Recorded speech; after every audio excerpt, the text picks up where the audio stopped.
近来，美国频频向台当局释放错误信号。周五，蔡英文的副手赖清德在过境美国旧金山期间视频会见了美国国会众议长佩洛西。对此，外交部回应已就此事向美方提出严正交涉。而中国驻美大使秦刚日前接受美媒专访时就特别强调，台湾问题是中美之间最大的火药桶。如果台湾当局在美方撑腰下持续推进台独，很可能将中美两个大国卷入军事冲突。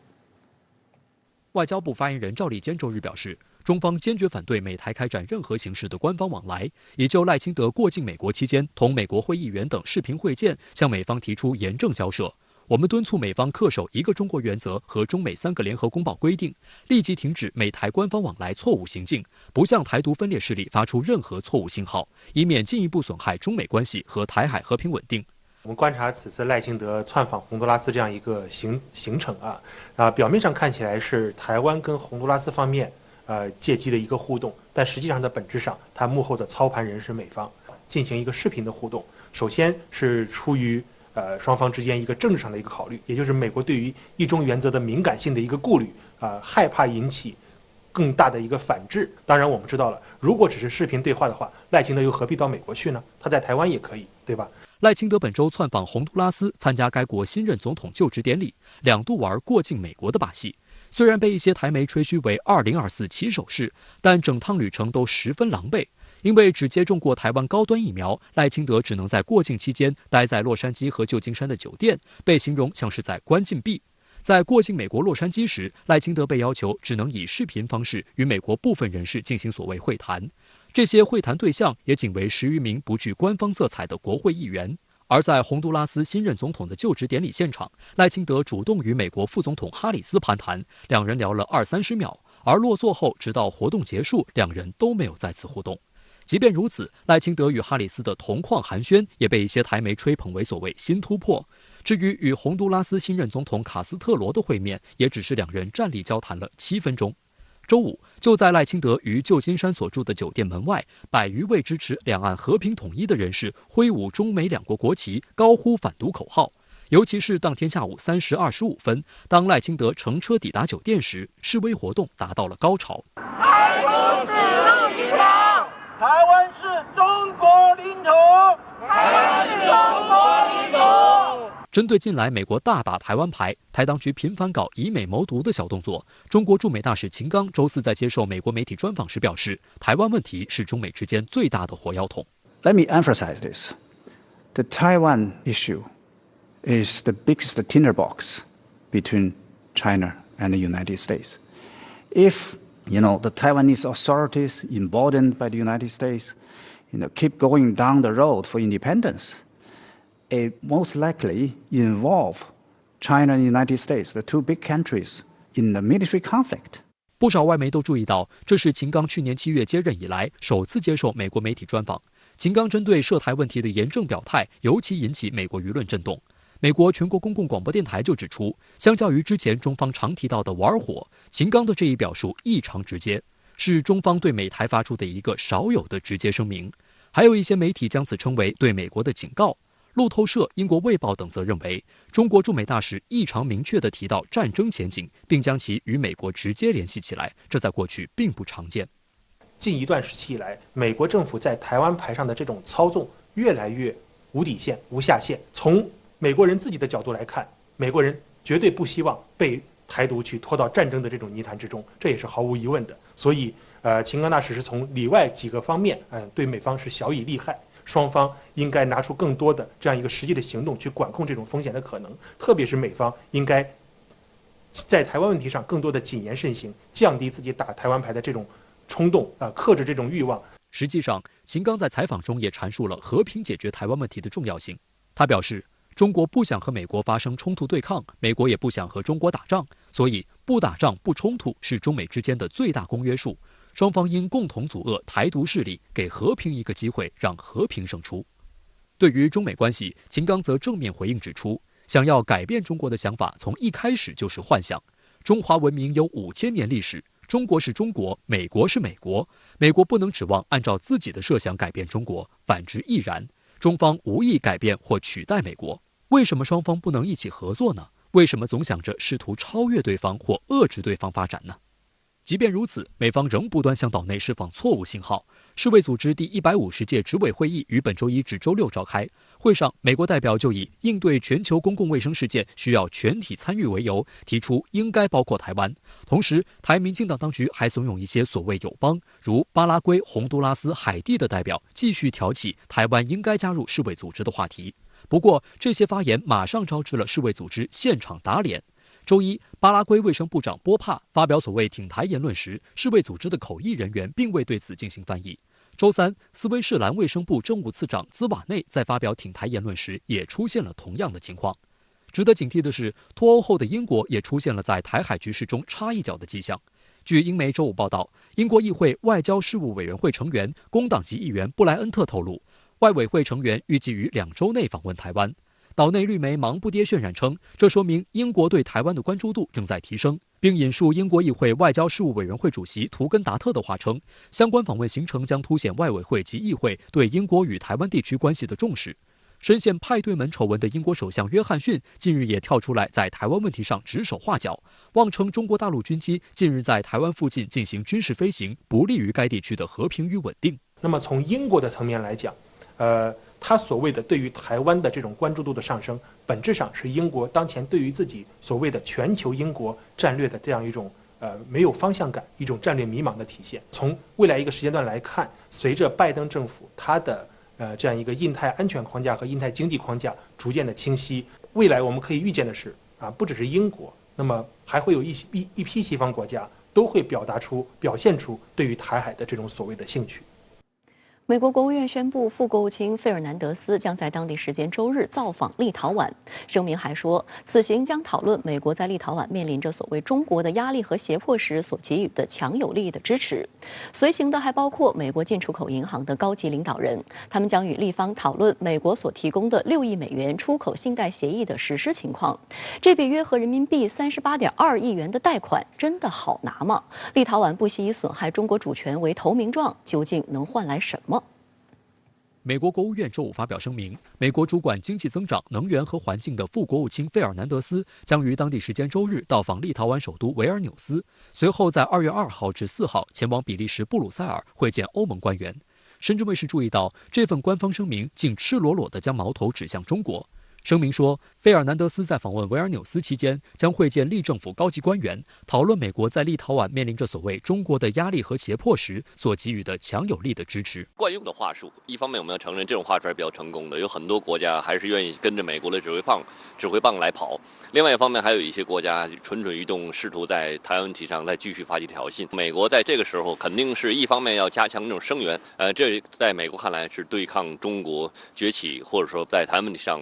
发起挑衅的一个非常有力的一个做法，或者是一种工具。随行的还有美国进出口银行官员。声明说，他们将讨论最近签署的6亿美元的出口信贷协议的实施情况，以扩大美国出口商和立陶宛买家在高科技制造、商业服务和可再生能源领域的机会。深圳卫视注意到，声明写的是美国是出口商，而立陶宛是买家。关于这份信贷协议，立陶宛外长兰茨伯格斯在去年11月18号以台湾名义开设所谓驻立陶宛代表处后，就进行了证实。11月下旬，协议签署。当时，中国外交部发言人赵立坚曾警告称，立陶宛不惜以损害中国主权为投名状换取贷款，这种交易不道德而且危险。立陶宛背信弃义，不顾中方严正交涉，不顾国际公理和正义，为大国火中取栗，终将为此付出代价。这个所谓的出口信贷协议，其实它是一种信贷模式，并不说是美国白给你钱，也更不是什么无偿的援助，不过是为了让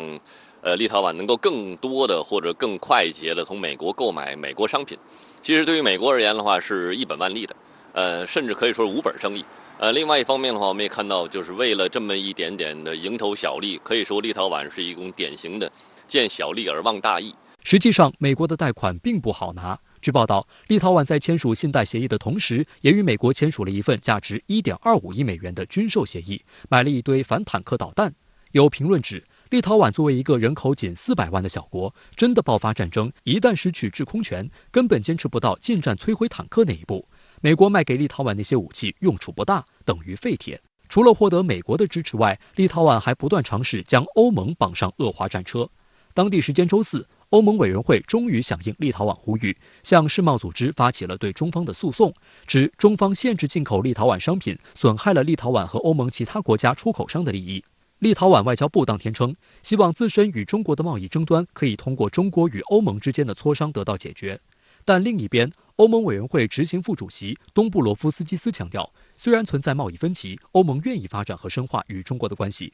有欧盟官员曾向美媒透露，德国总理舒尔茨一直在阻挠欧盟对华采取强硬立场。在欧盟发起 WTO 诉讼，立陶宛主流新闻网站15分钟采访多位商界人士，一些人认为这将增强人们对立陶宛政治立场和该国企业的信心，另一些人则指出，世贸组织的裁决过程极其漫长，且立陶宛胜诉的概率接近于0。报道还指出了该诉讼的另一个问题：立陶宛公司因不愿披露受中国制裁影响的信息而受到批评。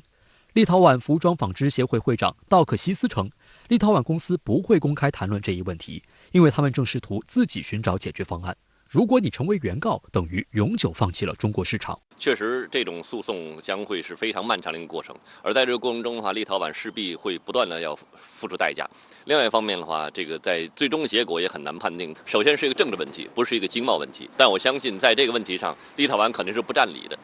相关话题来连线特约评论员吴卫。吴先生您好，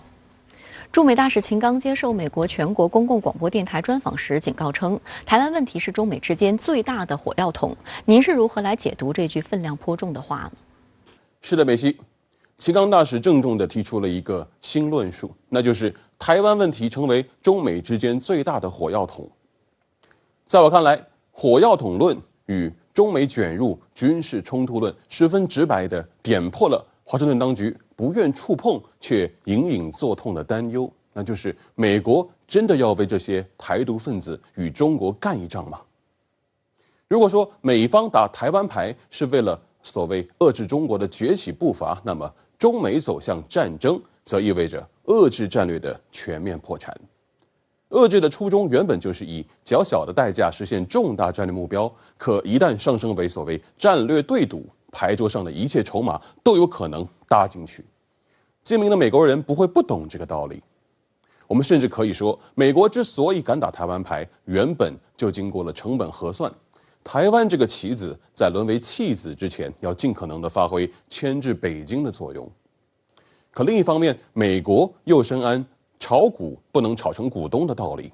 回溯历史，当局面难以收拾，美国抽身的速度比谁都快。这也就引出了秦刚这句话的第二层含义，那就是正告美国当局要小心台独分子做局，将两个世界大国引向战争。在我看来，这层含义、这层意思更加辛辣，是在严肃地提醒美国方面要管束好手下的阿猫阿狗，棋子该守棋子的本分，万不要欲举僭越妄想教主子如何下棋。回看中美博弈史，每当台湾执政当局妄图触碰台独的红线的时候都会遭受华盛顿方面的敲打。本质上看，这就是美国对棋子反噬主子始终心存警惕。然而这些年，为了保持对华打压力度，美国方面竟然对台湾执政当局的许多胡作非为采取了默许甚至是鼓励的态度，这是极其危险的。美国国务院副国务卿费尔南德斯即将访问立陶宛，正当立陶宛当局围绕台湾问题展开内部纠偏的微妙时刻，美国人要来了，您对此如何看？无事不登三宝殿，尤其当立陶宛当局因为台湾问题陷入内部争议的时候，美国人此时带着单子去敲门，确实耐人寻味。一鼓作气，再而衰，三而竭。立陶宛此前在台湾问题上的危险冒进，原本已成偃旗息鼓之势。美国人这番访问显然是过去添把柴的。美国人自然不会空着手去，6亿美元的出口信贷，其中1.25亿要用来采购美制反坦克导弹。我借你一笔钱，买我的武器，你得记我的好，甚至还得心领神会的再刺挠一下中国。这笔买卖真是缺了大德了。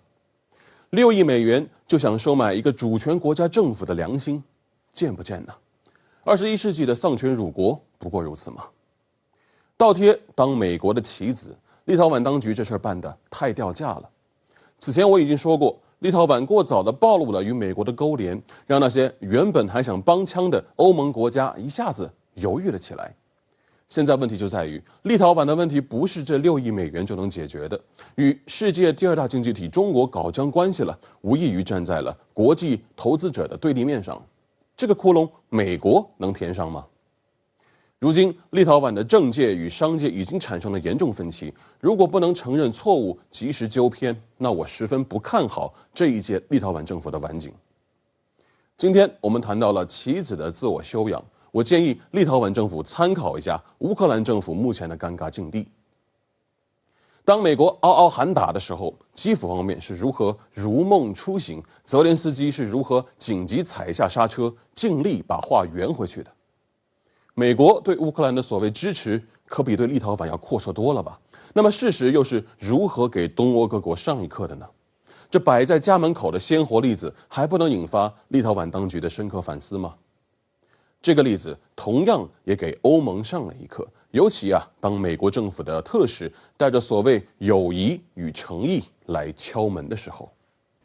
好的，也谢谢吴先生跟我们共同在线分享您的观点，谢谢。俄乌局势紧张之际，一向紧抱美国大腿的乌克兰总统泽连斯基却一连3天发声批评美西方过度炒作乌克兰局势，剧情翻转背后有何玄机？在各方呼吁通过外交途径缓和危机的情况下，英国成为第一个跳出来火上浇油的北约国家。英国首相府发表声明指出，正考虑向北约增派部队、武器和军舰，以应对俄罗斯。这一次，约翰逊又在盘算什么？康杰、陈斌深入分析。直播港澳台由高端智慧电动品牌蓝图汽车独家冠名播出。近日，美军在南海秀肌肉，没想到一架 F-35C 舰载机在航母上降落时发生事故。尽管美海军拒绝透露这次事故的详情，但有分析就指出，美军近年高频度派出舰机在亚太耀武扬威、寻衅滋事，使得人员精神高度紧张、身心疲惫，或是事故频发的主要原因。就在此时，美国海军又宣布，最新型福特号航母将会在今年秋季进行部署。然而，有美媒却披露福特号问题多多，美军最新巨无霸是否真的已经做好了部署准备？它的首次部署地将是何处？带兵上岗是否又将带来更多的事故？来看看详细分析。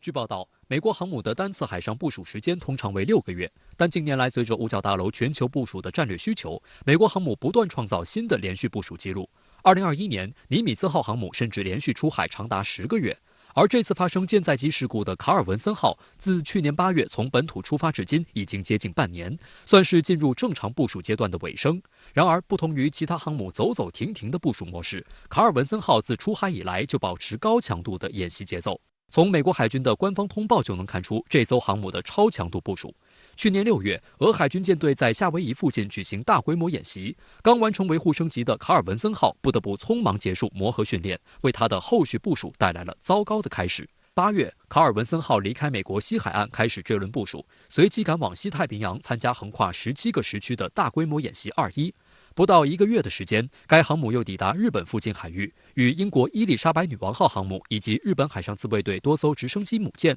在冲绳和南海接连举行多场大规模联合演习。10月，卡尔文森号与英国航母在南海举行联合演习后，又前往印度洋参加美日印澳马拉巴尔2021联合演习。在返回西太平洋的途中，该航母与日本加贺号直升机母舰在南海进行了复杂的战术演练。11月中旬，美日澳加德5国舰艇在菲律宾海举行联合演习，其中也有卡尔文森号的身影。11月底，该航母与美国海军陆战队在日本附近联合演练，打击海上目标。12月，他又赶赴澳大利亚附近海域展开联合演习。今年1月，卡尔文森号接连在中国东海、南海搞事。分析指，美国航母在6个月的海上部署中如此高频率的举行演习非常罕见，因为紧张的演习节奏不但让舰员身心疲惫，而且各种舰载设备也存在使用过度的问题。例如，高强度出击可能导致舰载机发动机损耗程度增加，需要提前维护。航母上的弹射器和阻拦索寿命也是有限的，需要定时更换。美国海军时报披露，卡尔文森号去年最后6周里，一共发生了4起舰载机 A 级事故，其中3起都是发生在1周内，包括2次超级大黄蜂战斗机的发动机事故和1次鱼鹰运输机的发动机起火事故。这些频发的事故足以证明卡尔文森号在高强度部署中疲于奔命，而近日的 F-35C 舰载机降落事故，只不过就是疲劳驾驶必出事故的又一个例证。近几年来比较的发生事故的这是 F3第一次是在2019年的时候日本自卫队的 F-35A 在西太平洋曾经也坠毁过一次。去年嘛英国航空母舰的这一种上面的这个 F-35B 那么也坠海过一次。这次是 F-35C， 所以是 A、B、C 刚好轮流一次可以看得出来。这个 F-35的一个发展还有待更加的一个强化的。不过，美军似乎并不打算汲取教训。近日，美国每日防务网站的报道称，美国海军一名官员披露，美国最新型福特号核动力航母将会在今年秋天进行部署。外界普遍猜测，这艘超级巨无霸的正式首秀将选择在亚太地区。不过，问题是仓促上岗的福特号是否真的已经做好准备？据悉，福特号航母自2017年交付美国海军以来，至今已有4年半，其首次部署却因种种问题多次推迟。据美国海军学会网站报道，美海军2名官员上周表示，随着福特号首次部署所进行的准备接近尾声，海军对相关供应链以及建造和维持航空母舰的备件可用性充满信心。然而，话音刚落，美国彭博社就爆出猛料称，近年来美国海军关于该航母的一系列报告都是在撒谎。报道称，五角大楼测试办公室的最新评估显示，福特号航母虽然造价高达130亿美元，但该舰自卫战斗系统尚未证明能有效防备反舰导弹和其他威胁。根据这份长达5页的报告，福特号在测试中发现，虽然雷达系统能有效追踪并锁定目标，但舰载拦截导弹摧毁来袭武器的能力不足。更糟糕的是，在很多情况下，福特号上的密集阵系统多次遭遇可靠性问题，以致无法执行任务。130亿美元打造出来这样一艘航母问题却不断。最大的问题就是你连自己防卫的能力都没有，也就是没有办法对这个敌方来袭的这种导弹系统都没有办法去做防卫的时候，你怎么部署呢？但是这个已经箭在弦上了。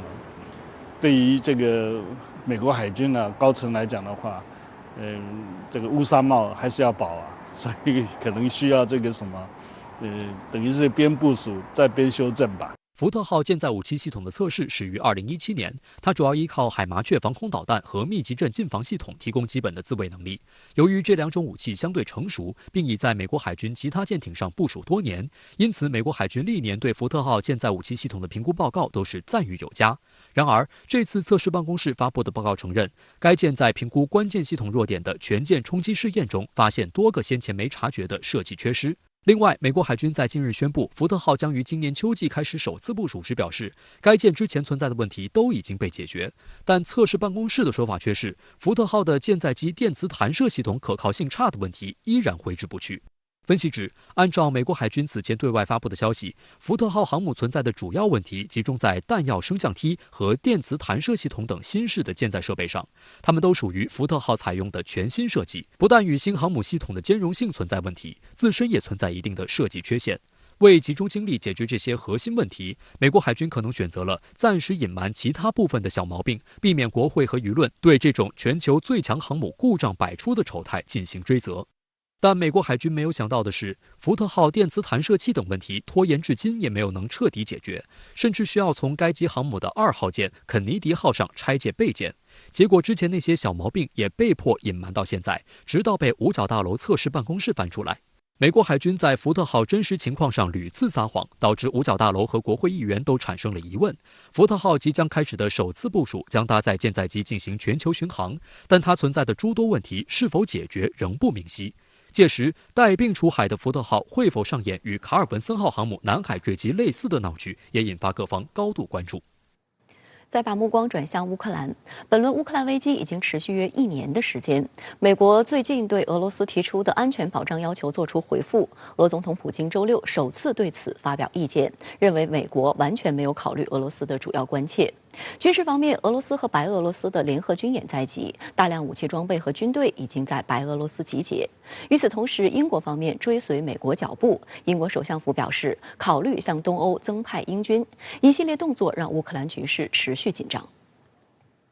据俄罗斯生意人报周6报道，俄罗斯总统普京与法国总统马克龙周5通电话时，首次就美国和北约对俄方提出的安全保障要求的回复作出评价。克里姆林宫称，普京在通话中表示，美国和北约在回复中完全没有把俄方的主要关切考虑在内。普京指的是俄罗斯要求北约不继续东扩，不在俄边境附近部署攻击系统，以及北约将在欧洲的驻军打造的军事基础设施退回到1997年时的状态。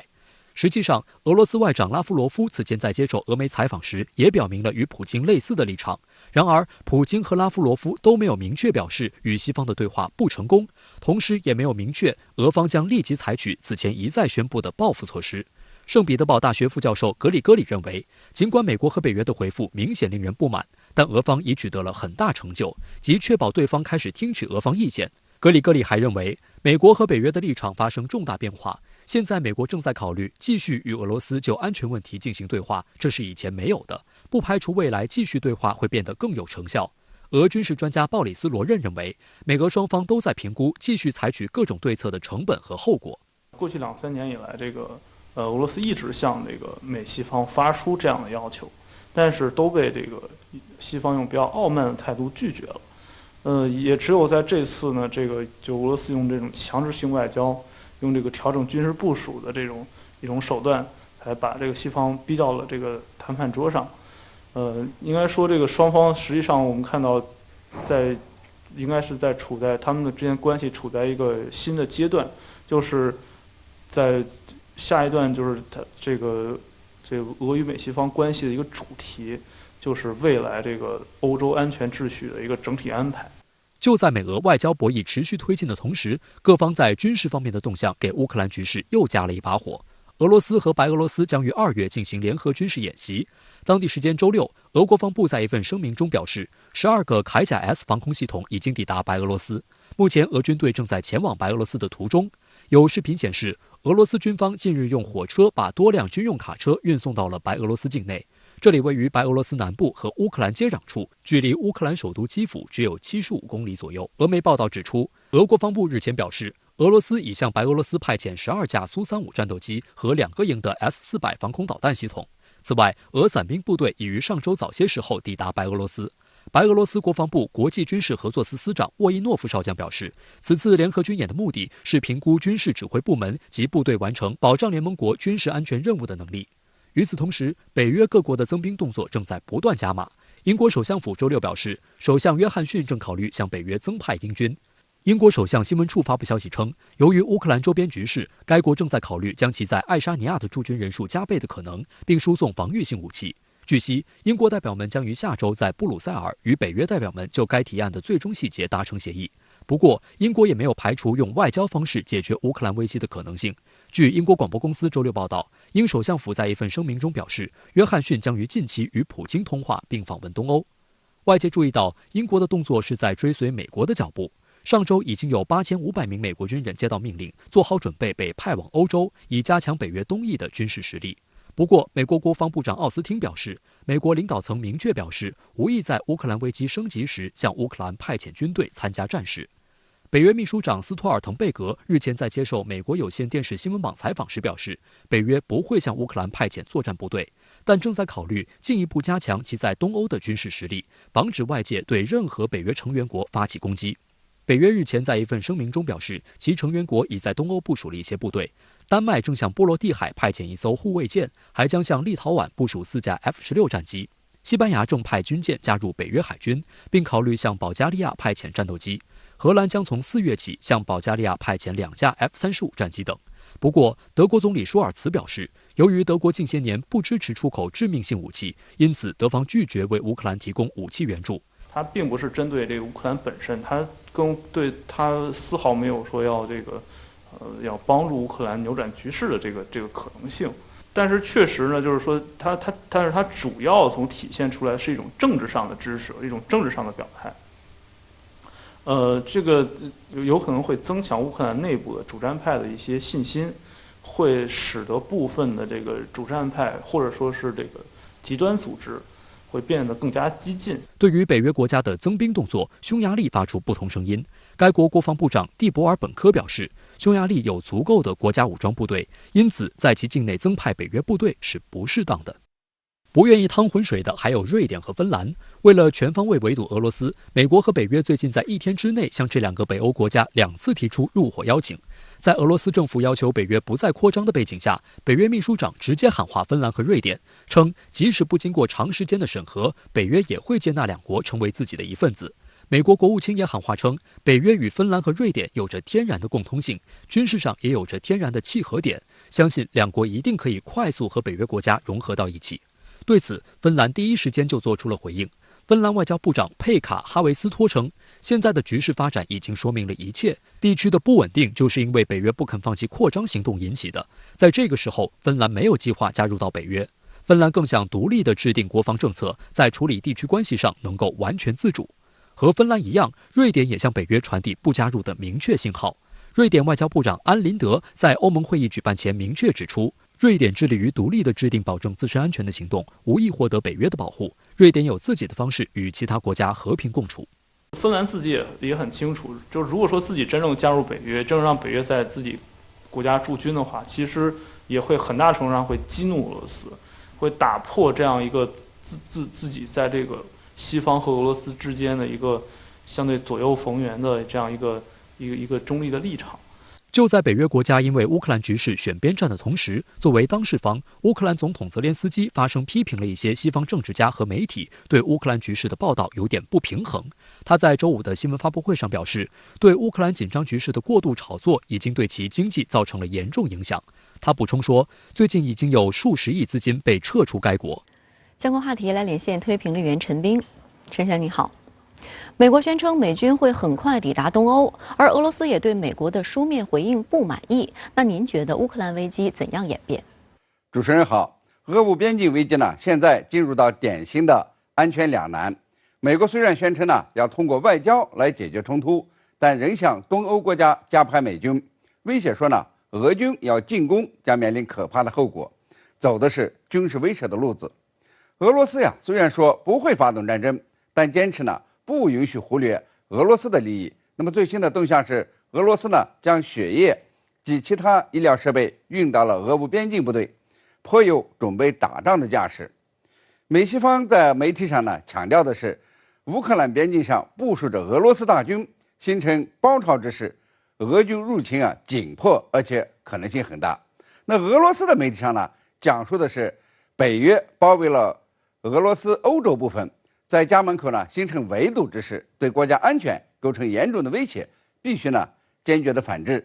那么从乌克兰发射的导弹